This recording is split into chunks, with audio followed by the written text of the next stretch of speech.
하나님 말씀은 열왕기하 8장 1절로 15절 말씀입니다. 오늘은 하나님께서 엘리야에게 말씀하셨던 대로 엘리사가 하사엘을 왕으로 세우는 본문의 내용입니다. 하나님께서는 당신의 모든 시선을 하나님의 백성을 향하여 집중하고 계십니다. 또한 하나님의 약속은 변함이 없으시며 그 약속을 이루시기까지 쉼이 없으십니다. 결코 당신의 백성을 포기치 않으십니다. 그런데 하나님의 백성인 이스라엘의 지나온 역사를 보면 수없이 많은 외세의 침략을 당했고 이스라엘 땅은 기근으로 인하여 살기가 힘들 정도로 고통을 당하기도 셀 수가 없을 정도로 많았음을 보게 됩니다. 하나님께서 당신의 백성을 사랑하시고 신실하게 언약을 이루어 주신다면 이스라엘은 평안히 잘 살았어야 할 것 같은데 이스라엘의 역사를 보면 수많은 외세의 침략의 역사를 가지고 있는 것에 더해서 그 땅은 조금만 비가 오지 않아도 기근의 고통을 당할 수밖에 없는 상황을 반복적으로 겪게 되었던 이유는 무엇일까요? 하나님의 약속이라면 잘 살았어야 되는데 이스라엘의 역사는 그렇지가 못했던 것입니다. 하나님의 백성인 이스라엘은 자신들이 숫자도 작고 군사력도 약해서 늘 외세의 침입을 받는 줄 착각을 하고 늘 외세의 힘을 빌리려 하거나 이방인의 우상 문화를 따라하려 했지만 이스라엘은 처음부터 하나님의 은혜가 아니면 살 수 없는 백성으로 하나님께서 친히 부르셨음을 잊지 않고 있어야만 했습니다.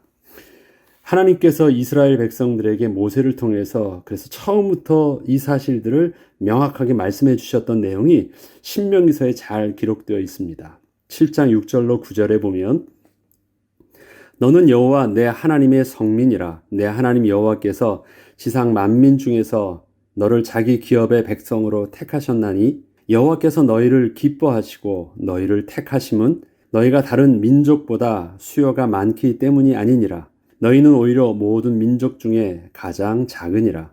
여호와께서 다만 너희를 사랑하심으로 말미암아 또는 너희의 조상들에게 하신 맹세를 지키려 하심으로 말미암아 자기의 권능의 손으로 너희를 인도하여 내시되 너희를 그 종 되었던 집에서 애굽 왕 바로의 손에서 속량하셨나니 그런즉 너는 알라. 오직 내 하나님 여호와는 하나님이시요 신실하신 하나님이시라. 이처럼 이스라엘 백성의 고통의 역사는 하나님의 크신 사랑과 변함이 없는 신실하심에서 그 이유를 찾아야 합니다. 하나님이 당신의 언약을 잊으셨거나 무관심하시기 때문이 아니라 자기 백성을 결코 포기치 않으려 하셨기 때문이신 것입니다. 하나님께서는 세상의 역사를 하나님의 백성을 향하신 구원의 섭리 속에서 주관하고 계십니다. 세상의 권세에 하나님의 백성이 수동적으로 끌려가고 있는 것이 아니라 하나님께서 하나님의 백성을 위해서 세상의 왕들도 그렇게 사용하고 계실 뿐인 것입니다. 이스라엘 백성은 늘 자신들이 외세의 침략을 받아 고통을 받고 있는 것만을 기억하고 있었지만 사실 하나님께서는 저들이 자기가 하나님의 백성임을 잊고 우상을 숭배하며 하나님이 왕이 아니라 스스로 자신이 왕이 되려 했을 때 하나님께서는 다시 저들이 돌이켜 하나님께 나올 수 있도록 올무와 가시 그리고 몽둥이로 이방 나라들을 그냥 그렇게 사용하신 것이었습니다. 이스라엘의 역사의 반복은 자신들이 잘 살려고 하면 세상이 자꾸 자신들을 괴롭힌 것이 아니라 저들이 자신의 하나님의 백성임을 잊고 우상 숭배에 빠져 하나님을 떠나게 되면 다시 하나님께로 되돌아올 수 있도록 하나님의 은혜의 손길을 하나님께서 결코 포기치 않으신 결과였던 것입니다. 레위기 26장에 보면 하나님께서 자기 백성 이스라엘을 향해서 상과 벌을 주실 것을 아주 자세하게 기록하고 있는데 특별히 하나님을 떠나 불순종하는 백성을 향한 하나님의 백성의 진노를 아주 구체적으로 기록하고 있습니다.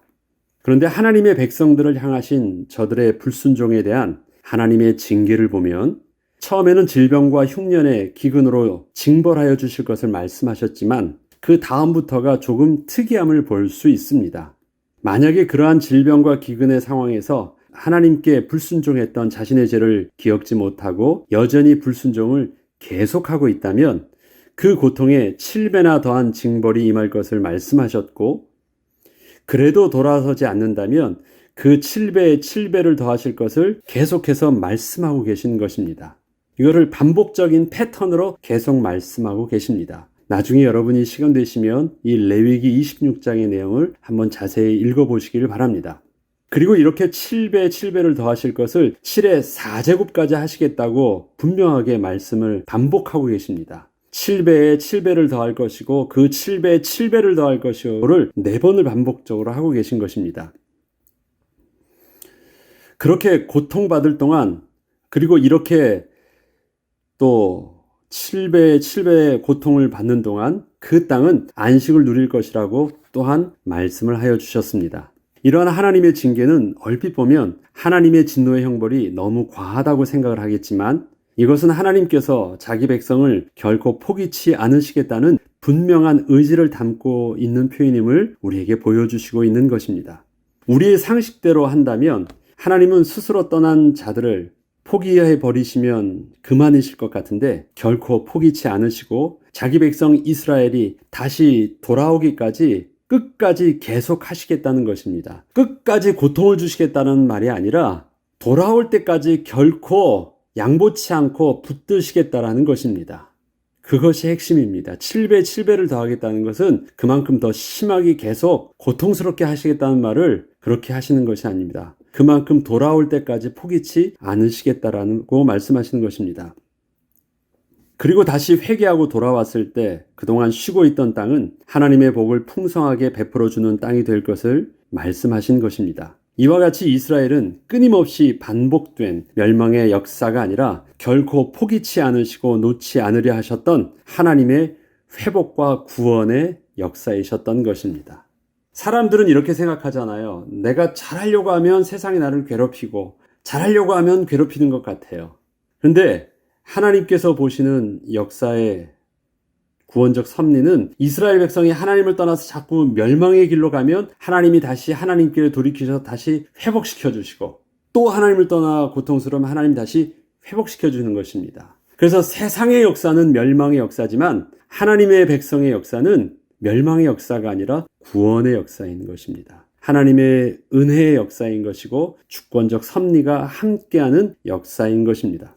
이전에 하나님께서 엘리야에게 말씀해 주셨던 것을 우리는 다시 한번 확인해 보면 그 하나님의 주권적 섭리를 다시 한번 확인할 수 있습니다. 우리가 잘 알고 있는 내용이지만 제가 다시 한번 더 읽어보겠습니다.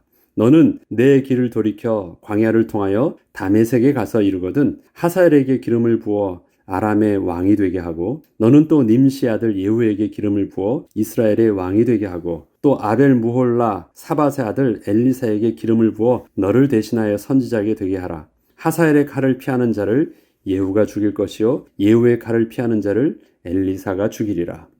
엘리야는 자신이 아니면 세상이 안 돌아갈 줄 알았어요. 하나님의 구원의 역사가 안 일어날 줄 알았어요. 그만큼 자기가 중요하다고 하나님께 어필을 했었는데, 하나님께서 너는 이렇게 하라고 말씀하셨던 이 내용을 실질적으로 엘리야가 한 것은 엘리사 하나 세운 것 외에는 없습니다.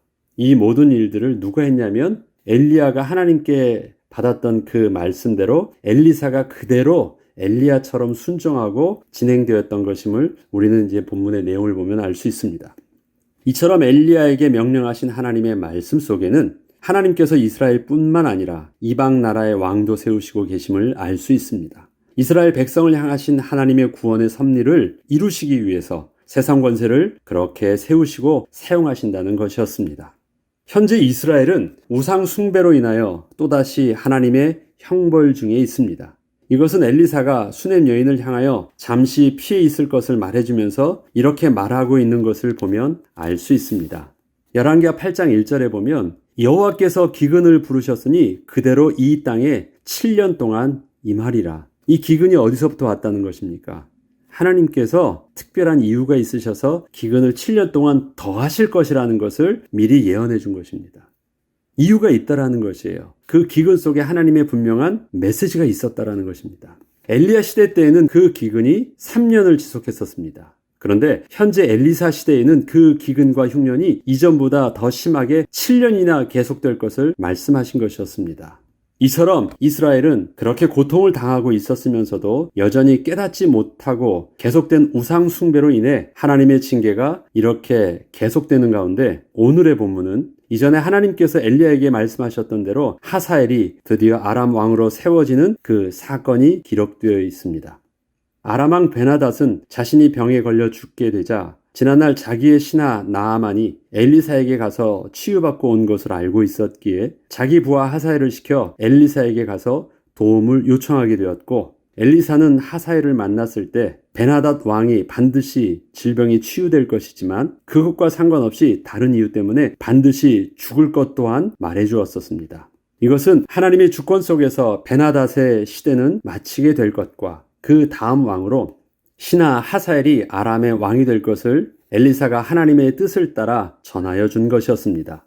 이때 엘리사는 그 하사엘의 얼굴을 한참 동안 하사엘이 무안해할 정도로 쏘아보다가 울고 있었음을 성경은 의미 있게 기록하고 있습니다. 엘리사는 하나님의 말씀에 순종함으로 하사엘을 그렇게 자신이 직접 아람의 왕으로 세워지도록 하고 있었지만, 그 하사엘을 통하여 하나님의 백성 이스라엘이 어떠한 고통을 당하게 될지도 잘 알고 있었기에 그렇게 슬피 울 수밖에 없었던 사실들을 이렇게 기록하였던 것입니다. 열왕기하 8장 13절에 보면 하사엘이 이르되 내 주여 어찌하여 우시나이까 하는지라 대답하되 네가 이스라엘 자손에게 행할 모든 악을 내가 알미라. 네가 그들의 성에 불을 지르며 장정을 칼로 죽이며 어린아이를 맺히며 벤 부녀를 가르리라. 얼마나 잔인한 일들을 하사엘의 손을 통해서 합니까? 그런데 그렇게 세우는 그 당사자가 지금 누가 되고 있는 것입니까? 엘리사가 이 일들을 하고 있거든요. 너무 고통스러운 일들을 하고 있는 것입니다. 이처럼 엘리사는 하사엘을 통하여 이스라엘이 어떠한 고통을 당할 것을 이미 아주 구체적으로 알고 있었음에도 불구하고 이스라엘을 향하신 선하신 하나님의 뜻을 또한 분명히 알고 있었기에 인간적 마음이라면 오히려 그 싹이 더 크기 전에 하사엘이 왕으로 서지 못하게 할 수도 있었겠지만, 자신의 그러한 슬픔과 안타까움과는 달리 이스라엘을 향하신 하나님의 주권적 섭리 속에서 오히려 그 하사엘이 왕이 될 것을 말해 주었던 것이었고, 자신은 이스라엘과 그 고통을 함께하기를 계속했던 것이었습니다. 알고 있었던 엘리사는 그러면 그 고통으로부터 피할 수 있었을까요? 그렇지 않아요.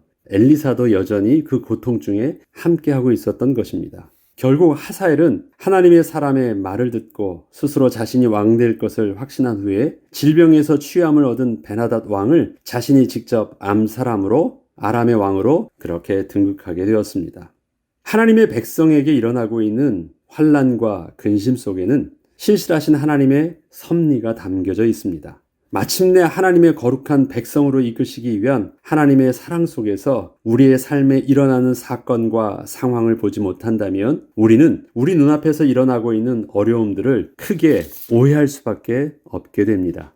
계속되는 엘리사의 기적을 보면 엘리사가 어려움에 처한 이스라엘 백성들에게 문제에 대한 해결을 확실하게 해주고 있는 것처럼 보이지만, 엘리사는 우상 숭배로 인하여 영적 타락의 문제에서 빠져나오지 못하고 있는 이스라엘의 왕과 백성을 향하여 신실하신 하나님의 사랑과 긍휼을 베풀어주고 있었을 뿐이었지 결코 저들의 근본적인 고통의 문제를 해결해주고 있는 것은 아니었습니다. 이스라엘의 근본 문제 해결은 하나님의 백성이 반드시 하나님께 다시 되돌아야만 하기 때문이었습니다. 흉년이에요. 그러나 흉년 속에서 주신 하나님의 메시지는 저들이 다시 우상 숭배의 문제를 해결하고 돌아오는 것이었습니다. 그런데 저들이 흉년 속에서 죽어가고 고통당한다고 해서 에스겔이 기적을 통해서 흉년의 문제를 해결해 준다면 이게 말이 되는 게 아니죠. 저들은 그 고통 가운데 버틸 수 있도록 하나님께서 은혜를 주시고 긍휼을 베풀고 계시지만 결국 그 흉년의 문제는 계속된 하나님의 메시지로 지속하고 있었습니다. 엘리사는 그래서 자기의 기적이 하나님의 시간표와 하나님의 백성을 향한 하나님의 선하신 주권적 섭리를 결코 넘어서지 않는 가운데 자기의 사역을 감당하고 있었던 것입니다. 그 가운데 하사엘을 통해서 하나님께서 행하실 일들, 하사엘을 통해서 이스라엘 백성들을 징벌하시며 그 하사엘을 몽둥이로 사용하실 하나님의 계획을 알고 있었던 엘리사는 그래서 어떻게 했습니까? 그 하사엘을 왕으로 세울 수밖에 없었고 그것을 잘 알기 때문에 그저 하나님 앞에서 슬픔으로 울고만 있던 것입니다.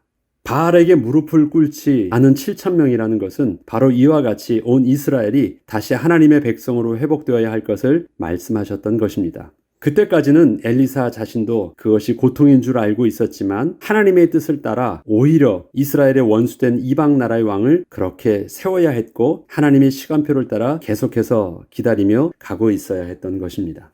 하사엘을 세우면서 울어야 했던 엘리사의 마음이 바로 하나님의 마음이셨습니다. 하나님은 우리의 고통을 결코 즐거워하거나 무관심하지 않으십니다. 여전히 다시 온전한 모습으로 회복되기를 기다리고 계시고 거룩한 백성으로 세워지기를 원하시면서 여전히 우리의 삶 속에서 묵묵히 우리에게 주어지는 환난과 고통과 상황의 모습을 견디어 나갈 수 있도록 지켜주시면서도 묵묵히 우리가 그 시간표를 온전히 잘 또 통과하기를 원하시고 계신 것입니다. 그래서 하나님께서 하나님의 백성에게 주시는 그 환난과 고통은 감당할 시험 이상을 주지 않으신다는 것이 하나님의 백성들의 동일한 고백이 되었던 것입니다. 우리에게 주어지는 환난이 우리에게 인내하게 할 것이고 인내는 하나님의 연단을 온전히 받아서 거룩한 백성으로 서서 영광스러운 하나님 나라의 소망을 품은 거룩한 백성으로 우리를 온전히 성화시켜 주시고 만들어 주시고야 말 것입니다. 그 가운데 저와 여러분이 오늘의 삶을 살고 있고 오늘의 시간표를 지나가고 있습니다. 그것이 오늘 저와 여러분을 힘들게 하고 있습니까? 걱정하지 않으셔도 됩니다. 망하지 않습니다. 하나님 알고 계시고 하나님은 우시고 계실지도 모릅니다. 엘리사의 그 모습을 통해서 묵묵히 여전히 매를 들어야 하는 엄마의 심정이 그것이 기쁨으로 자녀를 때리는 것이 아니지만 그런 엄마의 심정이 부모의 심정이 바로 하나님의 마음이심을 깨닫고 이끄시는 하나님의 선하신 계획을 따라 오늘도 묵묵히 주님을 바라보며 주의 도우심 가운데 승리하며 나아가는 저와 여러분 되길 주의 이름으로 축복합니다. 기도하겠습니다. 하나님께서는 엘리사를 통해서 이스라엘을 고통 가운데 내몰고 아프게 하는 아람의 그 왕을 세우게 하셨습니다. 그 왕을 통해서 이스라엘 백성들에게 행하실 악행을 알고 계셨지만 하나님은 그 왕을 세우면서 하나님의 선하신 계획을 향한 신실하신 하나님의 약속을 끝까지 이루시기를 포기치 않으셨습니다. 하나님, 엘리사의 눈물이 하나님의 눈물임을 우리가 보게 하여 주시고 엘리사의 그렇게 할 수밖에 없었던 안타까움이 하나님의 마음임을 우리가 놓치지 않게 하셔서 오늘 우리에게 주어져 있는 아픔과 고통과 환난의 시간표가 있다면 다시 하나님의 선하심을 약속을 기억하고 다시 하나님의 은혜를 구하며 하나님께 나아갈 수 있는 축복을 누리게 하시고 회복하게 하여 주옵소서. 감사드리며 우리 주 예수 그리스도 이름으로 기도합니다. 아멘.